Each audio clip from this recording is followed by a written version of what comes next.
आज का हमारा टॉपिक है इन्वेस्टमेंट मल्टीप्लायर।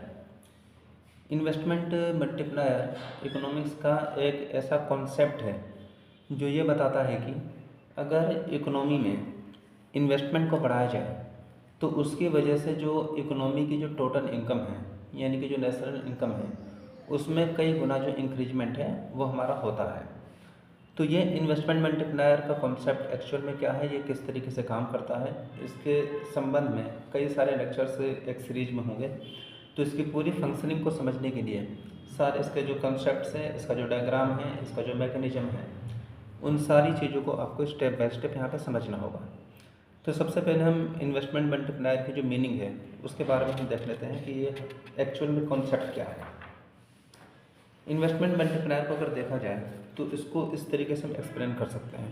पहले मैं इसे सिंपली यहाँ पे एक्सप्लेन कर देता हूँ और उसके बाद आपको इसे समझाऊंगा। इन्वेस्टमेंट मल्टीप्लायर इसको हम कैसे दिखाते हैं।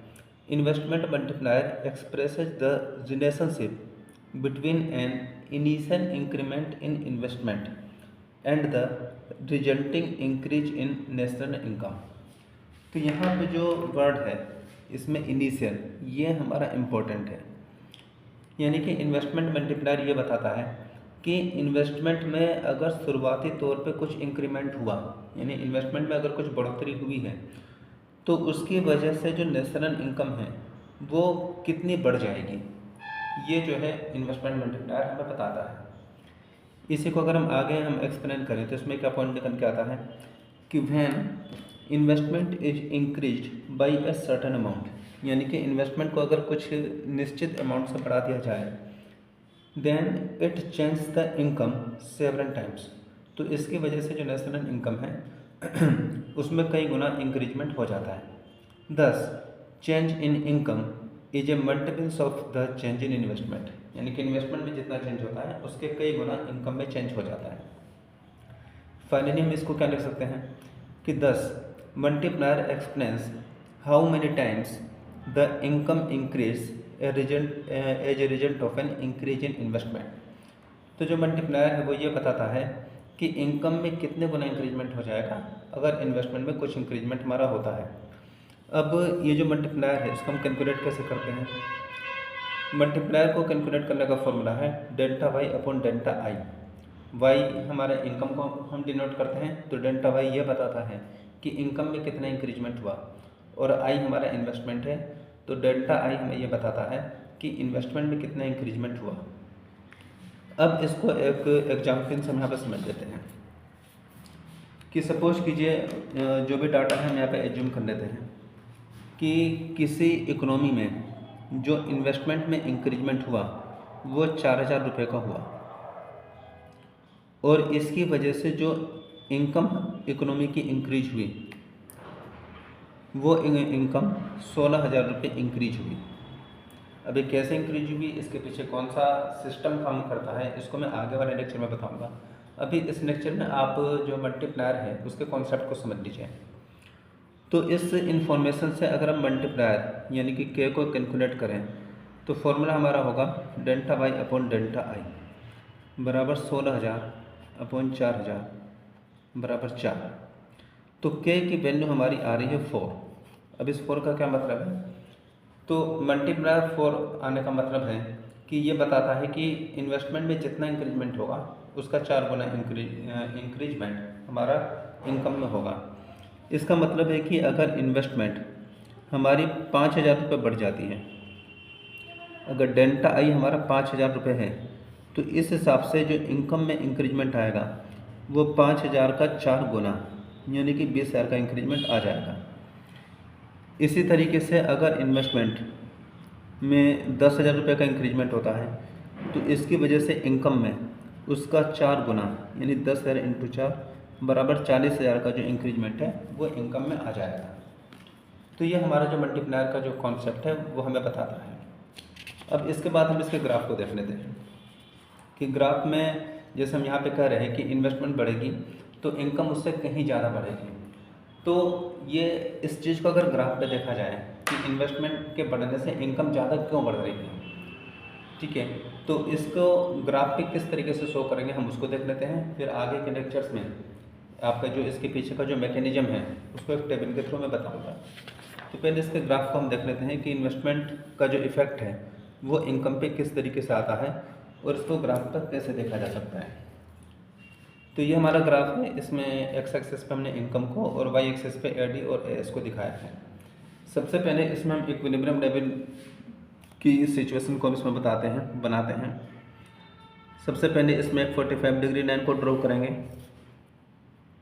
जो कि एएस को बताएगा। जो एग्रीगेट सप्लाई है ये इनकम के बराबर होती है। ये हमारी 45 डिग्री लाइन एग्रीगेट सप्लाई को बता रही है। इसके बाद इसमें एक लाइन हमारी एडी की आएगी, ये एडी है। एडी और एस इस पॉइंट पर बराबर है, यानी यहाँ पे जो इकोनॉमी है वो इक्विलिब्रियम पोजीशन में होगी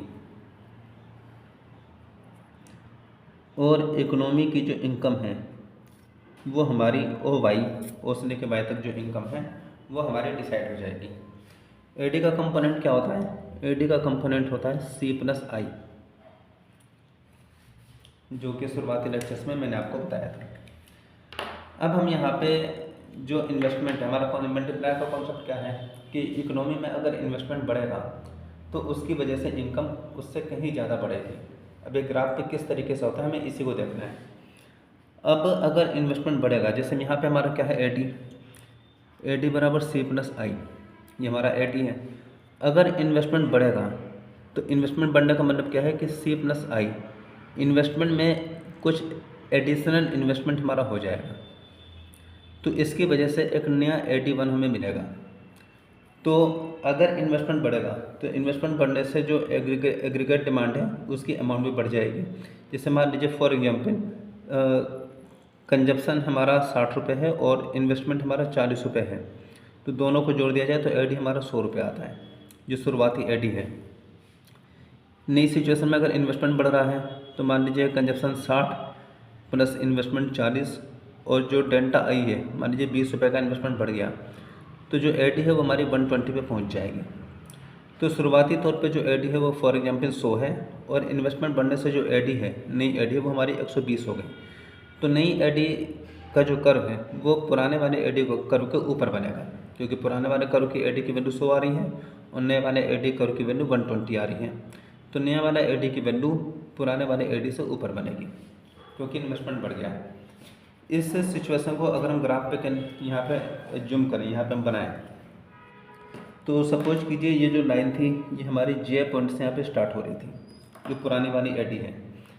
अब चूँकि हम ये देखना चाहते हैं कि इकोनॉमी में इन्वेस्टमेंट बढ़ेगा तो उसकी वजह से इनकम कितनी बढ़ेगी। तो ये जो एडी का कंपोनेंट था सी प्लस आई, इसमें हम कुछ इन्वेस्टमेंट इंक्रीज कर देते हैं। तो कुछ इन्वेस्टमेंट इंक्रीज करेंगे तो एडी की जो लाइन है वो यहाँ से थोड़ी ऊपर से हमारी स्टार्ट होगी।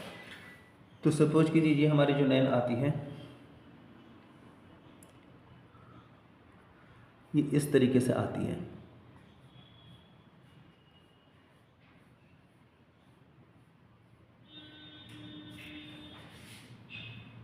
ये नया एडी1 बराबर C plus I plus delta I, इसमें हमने ये जो इन्वेस्टमेंट है हमने बढ़ा दिया।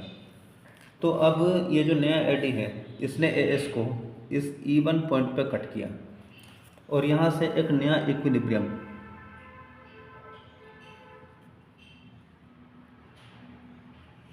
हमें मिला और इसकी वजह से जो इनकम है वो वाई से इंक्रीज होकर Y1 पे पहुँच गई। अब इस ग्राफ को अगर हम ध्यान से देखें, ये सपोज कि यहाँ पे के पॉइंट पे था, तो इन्वेस्टमेंट हमारा जे से लेके आई के तक इन्वेस्टमेंट में जो इंक्रीजमेंट हुआ वो इतना हुआ, ये डेल्टा आई को बता रहा है। लेकिन शुरुआती तौर पे हमारी इनकम वाई पे थी और इन्वेस्टमेंट बढ़ने से जो नया इक्विलिब्रियम हमें E1 पॉइंट पे मिला और हमारी जो इनकम है वो Y1 पे चली गई। तो इनकम में जो इंक्रीजमेंट है वो Y से Y1 तक हुआ, यानी ये हिस्सा इनकम का है डेल्टा वाई। तो ग्राफ से एक क्लियरली यहाँ पे दिखाई दे रहा है कि इन्वेस्टमेंट में तो हमारा इतना इंक्रीजमेंट हुआ है, इतना सा जे से लेके के तक का, लेकिन इनकम में उससे कहीं ज़्यादा इंक्रीजमेंट हमारा यहाँ पे हुआ है। यानी कि इकोनॉमी में अगर हम इन्वेस्टमेंट को कुछ बढ़ाते हैं तो उसकी वजह से इनकम उससे कहीं ज़्यादा बढ़ेगी। तो ये जो इन्वेस्टमेंट मल्टीप्लायर का कॉन्सेप्ट था, ये इसका ग्राफिकल रिप्रेजेंटेशन है। तो अभी इस लेक्चर में जो पर्पज़ था इस लेक्चर का कि वो इन्वेस्टमेंट मल्टीप्लायर का जो कॉन्सेप्ट है उसको बताना।